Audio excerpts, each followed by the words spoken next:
Hello আসসালামু আলাইকুম viewers, চলে আসলাম নতুন একটা রেসিপি নিয়ে। তো আজকে আমি এখানে মসুরির ডাল ও সামান্য একটু চিকেন দিয়ে এই রেসিপিটা করেছি। এটার নাম আসলে কি আমি ভালো করে জানি না। তো এই যে চিকেনটা বেটে নিয়েছি, আর এখানে ডাল, পেঁয়াজ ও কাঁচামরিচ বেটে নিয়েছিলাম।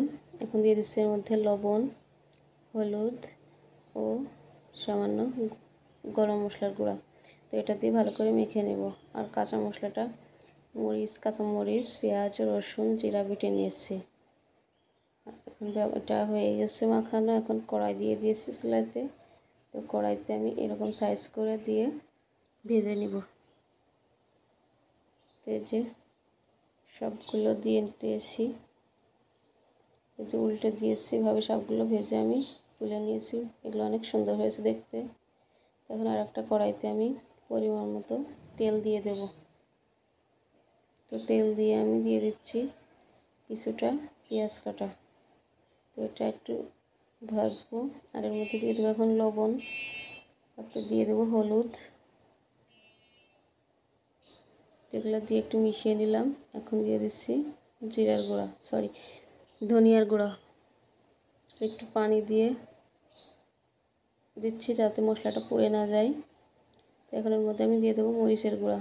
তো ঝাল অনুযায়ী এখানে আমি কাঁচামরিচ বাটা আছে, ওটা পরে দিব, এই জন্য একটু মরিচের গুঁড়া দিয়ে দিলাম। এই যে এখানে আছে পেঁয়াজ বাটা, কাঁচামরিচ ও জিরা বাটা, রসুন বাটা। তো সব কিছু আমি একসঙ্গে বেটে নিয়েছি, ওটা দিয়ে দিলাম। এখন ভালো করে মশলাটা কষিয়ে নেব। তো এখন দিয়েছি তেজপাতা আর একটা এলাচ। এর থেকে বেশি মশলা আমি এখানে দিব না। তো ভিউয়ার্স, আমার চ্যানেলটা সাবস্ক্রাইব করবেন ও আমাকে সাপোর্ট করবেন। আর আমার ভিডিওগুলো যদি একটু ভালো থাকে অবশ্যই চ্যানেলটা সাবস্ক্রাইব করবেন আর বেল আইকনটা বাজিয়ে দিবেন। আর দয়া করে আমার ভিডিওগুলো সম্পূর্ণ ওয়াচ করবেন। তো এই যে মশলাটা আমি নেড়ে চেড়ে কষিয়ে নিচ্ছি। তো এটা এভাবে রান্না করলে অনেক ভালো লাগে, অবশ্যই বাসায় ট্রাই করবেন। এখন আমি এগুলো দিয়ে দিচ্ছি।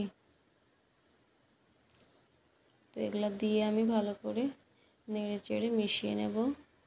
আর এই পানি দিয়ে আমি এটা কষিয়ে নেব, বাড়তি পানি আর দেব না। তো আমার ভিডিওগুলো যদি একটু ভালো লাগে আপনাদের কাছে, তাহলে একটা লাইক ও কমেন্ট করবেন আর আমাকে সবসময় সাপোর্ট করবেন। আর যারা আমাকে সাবস্ক্রাইব করেন তারা দয়া করে 24 ঘন্টা অপেক্ষা করবেন আর ভিডিওতে একটা কমেন্ট করে দিয়ে যাবেন। তো এখানে আমি একটু পানি দিয়েছিলাম ঝোলের জন্য। এই যে ঝোলটা গাঢ় গাঢ় হয়ে এসেছে, একটু সামান্য একটু চিনি দিয়ে দিলাম ব্যালেন্সটা রাখার জন্য, স্বাদের ব্যালেন্সটা। তো এখানে আমি একটু গরম মশলার গুঁড়া দিয়ে দিলাম। তো আমারটা হয়ে গেছে, চুলাটা বন্ধ করে দিয়েছি, পরিবেশন করে নিলাম। অনেক সুন্দর হয়েছিল। তো আপনারা বাসায় ট্রাই করবেন। আসসালামু আলাইকুম, আল্লাহ হাফিজ।